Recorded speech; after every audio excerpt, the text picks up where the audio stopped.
มาชมสวนตอนนี้มาชมสวนผักนี่หลายแท้ชมสวนผัก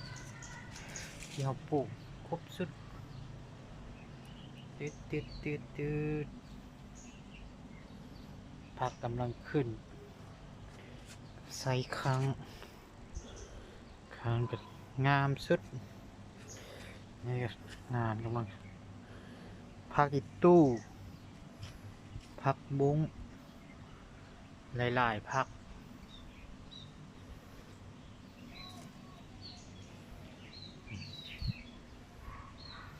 ครบสุดนี่ผักอีตู้กัน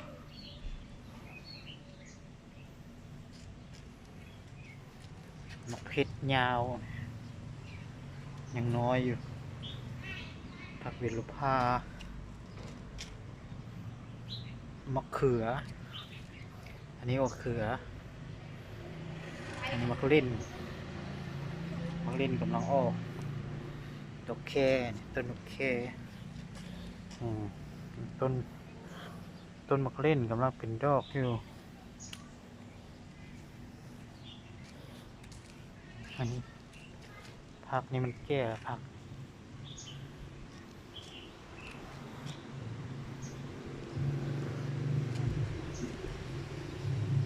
มะเขือเปาะหอมลาบมันบงามใบน้อยๆอันนี้ทั่วพูดมะเขือต้นมะเขืออันสีตัวนี้ก็หาสีออกใหม่หอมลาบในจืบนี่ผักกระแยงขี้ผักกระแยงเตานี่ง่ายๆตัวนี้ผักอันนั้นหอมเทศนี่ใบเลิศค่าอยู่เท่านี้มะเขือกำลังเป็นดอก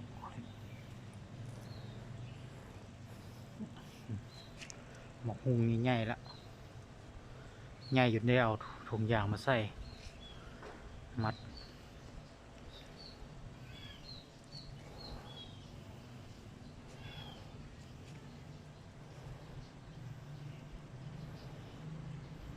มะเข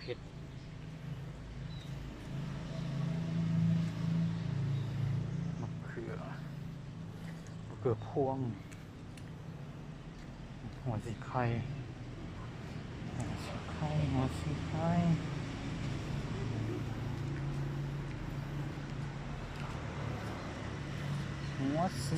่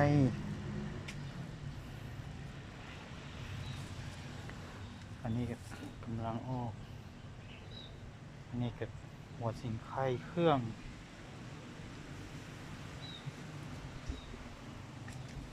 ตัวนี้ผัก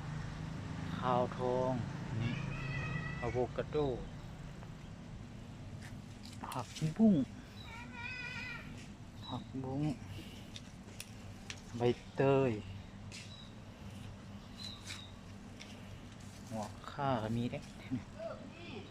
หัวข่ากำลังตืดกำลังออกอันนี้หมกบัวใบเลื่อยนี่กำลังปรุงนี่หมกทั่วกะเห็ดข้างกำลังงามเห็ดข้างกำลังงามกำลังขึ้นหม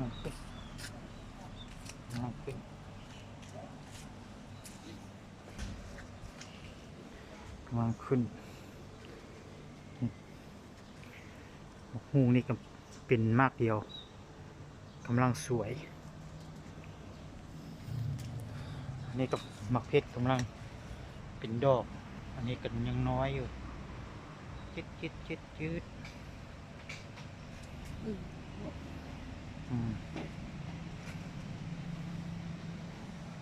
ชรนี่กำลัง จะเป็นแฮดดอกกำลังเป็นดอกอยู่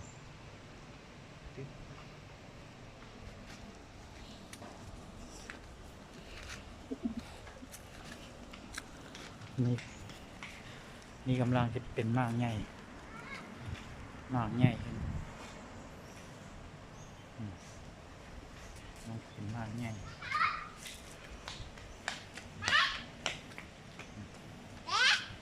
อันนี้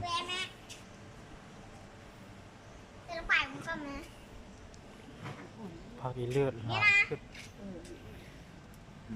ให้ลูกได้บอลนะ หมักมือเจ๊กัน เอานะ หมักมันน้อยเจ๊จังใดๆจิกนั่น กำลังอุดมสมบูรณ์ มีแต่ย่ำกินเลยแหละล้างไปล้าง ทำ ไป ไมยาดา นี่กำลังเป็นมากอยู่นี่